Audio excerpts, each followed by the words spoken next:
Choke.Exe, a creepypasta written by an unknown author, read to you by Princess Stephni. Well, I'm not sure where to start. The past few weeks have been pretty rough for me. I'd lost my mother last spring to cancer. It caused a great deal of grief among my family. However, my father took it the worst.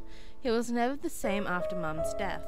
He'd locked himself in his house, all alone, spacing himself from the rest of the world, spacing himself from me. It was odd. Throughout his entire life, he'd always been so outgoing. My mother, my sister and I were all he had. Now that my older sister had grown up, married, and moved a few towns over, I guess I was all he had now. 2 weeks ago, I'd received a call. I was on 4chan, an infamous image board site, reading comments in one of those you laugh, you lose threads. Ugh. Whatever happened to original Oh, right. Straying away from the topic. Having been in front of my monitor for hours in dead silence, I'd been caught off guard when my ringtone, Joe Scarberry's, believe it or not, blared from my phone's tiny, yet powerful speakers. I nearly jumped out of my seat. I grabbed my phone and checked the caller ID. It was the local hospital, calling to tell me that my father had killed himself. A week later, my sister came down for the funeral. It was nice to see her again after all these years, even if it was under harsh circumstances. She didn't bring that douchebag of a husband with her either. We shared a few hugs, talked about the deceased for a while, and then she was on her way. His house and all its contents were given to me. Needless to say, it was a nice step up from my one-bedroom apartment. I decided to go snooping around in my new place the following day, maybe clean the place up a bit. Honestly, I had no clue what I'd find in there. For all I know, he lost all sense of modesty following the death of Mother. I half expected to see shit smeared all over the walls, along with wrecked furniture. I was at the front door. Upon grabbing the doorknob, an instant feeling of dread overcame my body. I froze up. The idea of being in the same room that my father had hung himself in didn't sit well with me. I shook my head and swallowed my disturbed feelings. I took a deep breath, preparing myself. I closed my eyes and opened the door.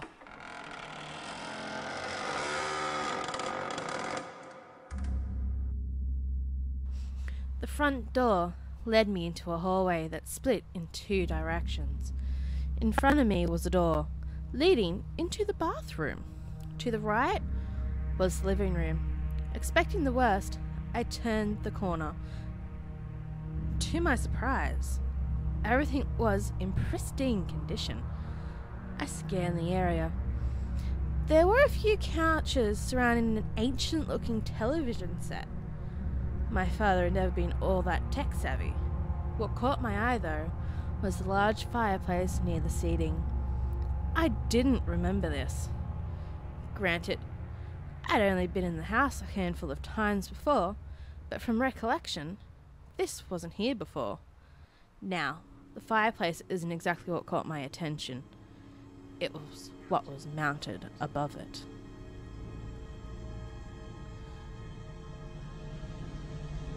It was a large, framed, painted portrait of my mother, surrounded with candles on the fireplace mantel. Something just seemed a bit off. She had a condescending smirk on her face, as if to say, I know something you don't. Again, that eerie feeling. I really felt as if I wasn't supposed to be in this house, being the dumbass I am. I decided to stick around for a while longer. Venturing into the kitchen, I snooped around. Cupboards were filled with new-looking dish sets, and the fridge was filled with nothing but beer and water. Good old Dad. A thought crossed my mind. I should check out the master bedroom, the room where he'd hung himself. I pushed back any unsure feelings I had and started heading towards the back of the house.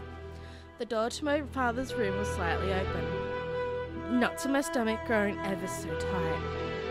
I slowly pushed the door ajar, the hinges letting forth an obnoxiously loud creak. I had no idea why I'd been so quiet. I tried hard to convince myself that I was the only person in this house. The butterflies in my stomach refused to go away. The master bedroom was normal. Everything looked clear. I took a few steps whilst scanning the area. There was a nightstand to the right side of his bed, his glasses resting atop, seemingly untouched. He never liked wearing them, said they made him look like a sissy boy. To the left of the room was a door. Something, I don't know what, drew me to this door. I wanted to open it. No, I needed to open it. Making my way over to this mysterious door, I made sure to be quiet. Again, don't ask me why. I just felt like I'd be disturbing something if I made noise. I bit my lower lip. Placing my hand on the knob, I was trembling with anticipation. I closed my eyes and counted down from 3, 2, 1, and quickly opened the closet. Coats. Lots of coats. Some pants. And shoes too, if that's what you're into. It was an ordinary walk-in closet. I took a sigh, relieved, but secretly disappointed, until I saw it. Something shiny on the floor. Kneeling down, I moved a few shoe boxes out of the way. It was a brass handle, bolted into the ground. I had also noticed a crease in the carpeted floor. It was a small hatch, leading into the basement. My heart raced. What could be down there? My lust for adventure had gotten the better of me. Without thinking, I grabbed the brass handle and flung the hatch open. I peered inside. It was dark. All of my instincts went against what I was about to do. I completely ignored them. I jumped down. Luckily, it wasn't that high of a drop. I'd be able to pull myself out if need be.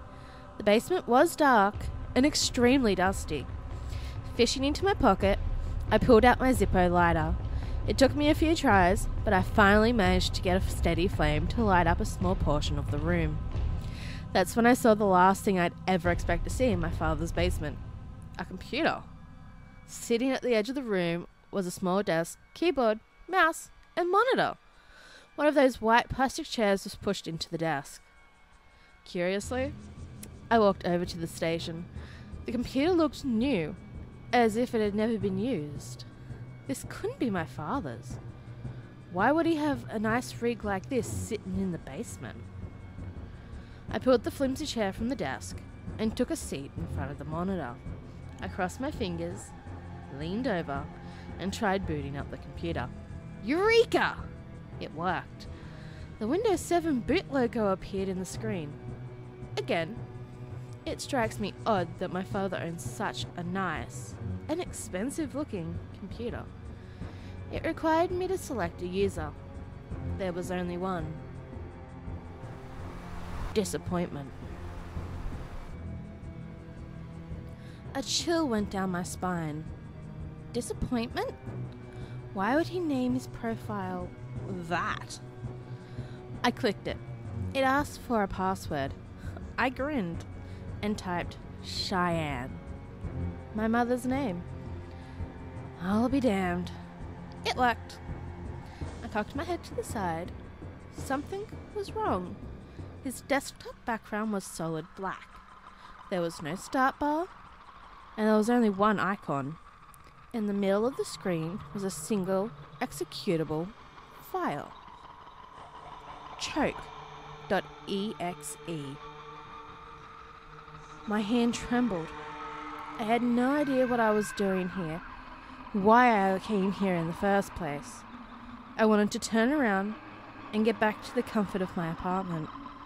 Curiosity wouldn't let me. I couldn't control myself. Almost against my will, I hovered the cursor over the icon and double-clicked. The screen flickered. I figured there was something wrong with the cord.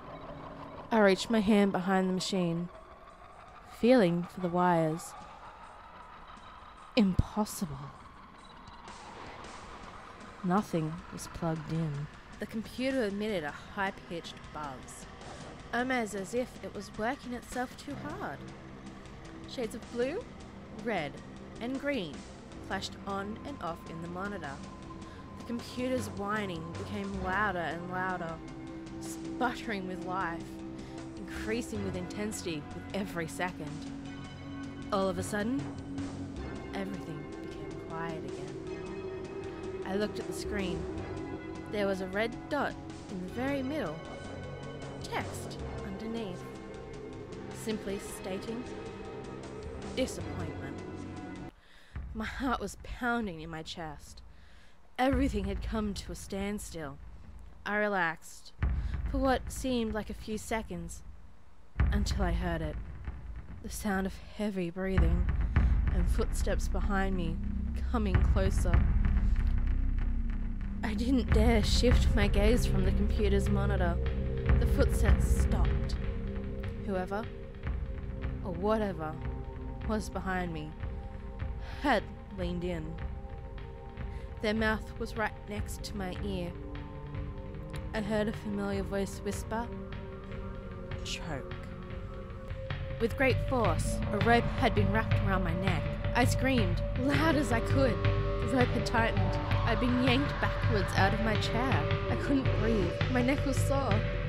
My vision slowly started to fade away due to the lack of oxygen. I was going to die. I gagged, and I clawed at my neck. There was nothing there. I was on my hands and knees, gasping for air. My vision had returned. I stood up and staggered around, trying to regain my bearings. I was in the living room, right in front of the fireplace. Looking down on me was the portrait of my mother, looking down upon me with that condescending smirk.